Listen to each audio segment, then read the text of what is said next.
নমস্কার বন্ধুরা, আশা করছি সবাই ভালো আছো। তো দিনটা ছিল 9 তারিখ, 9 ডিসেম্বর। তো আমার বান্ধবীর বিয়ে ছিল। 9 তারিখে ছিল ওর আইবুড়ো ভাত, 10 তারিখে বিয়ে ছিল। তো সকালবেলায় উঠেই দেখছি ওয়েদারটা খুবই খারাপ, কোনো রোদ ওঠেনি, চারিদিকটা একদম মেঘলা আকাশ।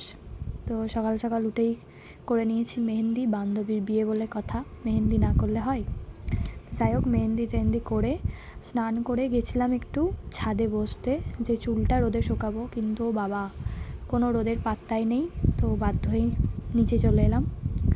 আর দেখো চারিদিকে শুধু দূরে কুয়াশা আর চারিদিকে মাঠ, ফাঁকা মাঠ, ওই জন্য হাওয়াটা আরও বেশি লাগছিল ছাদে। তো তারপরে যাচ্ছিলো একটা হেলিকপ্টার, তো ওই জন্য তোমাদেরকে একটু দেখালাম হেলিকপ্টার যাচ্ছে। তো তারপরে যাই হোক, সন্ধ্যাবেলায় রেডি হয়ে গেছি, বান্ধবীর বাড়ি যাব আইবুড়ো ভাতে। তো চা খেয়েই বেরিয়ে পড়লাম আমি আর একটা আমার বান্ধবী। তো দুজন মিলে আমরা অটোতে বসে যাচ্ছি। ফাইনালি ওর বাড়িতে চলে এসেছি। তো বান্ধবী আমাদেরকে, যার বিয়ে আর কি, সে ফোন করেছিল, আমরা দুজনেই বলেছি আমরা যাব না।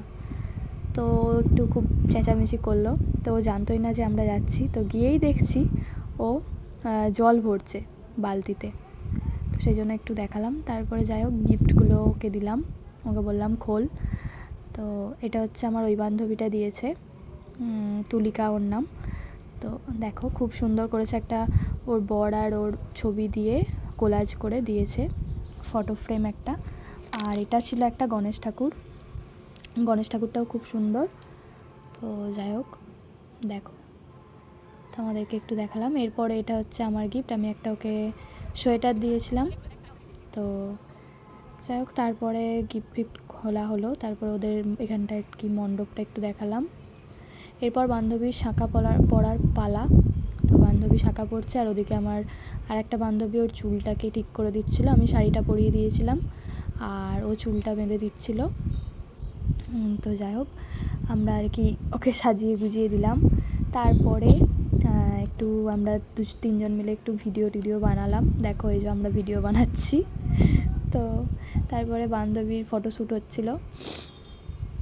ফটোশ্যুট হয়ে যাওয়ার পরে বান্ধবী, সত্যি এই দিনটা মেয়েদের কাছে খুবই কষ্টের। একদিকে যেমন আনন্দ, সেরকম কষ্ট হতো ওর বাবা আর ওর বোন।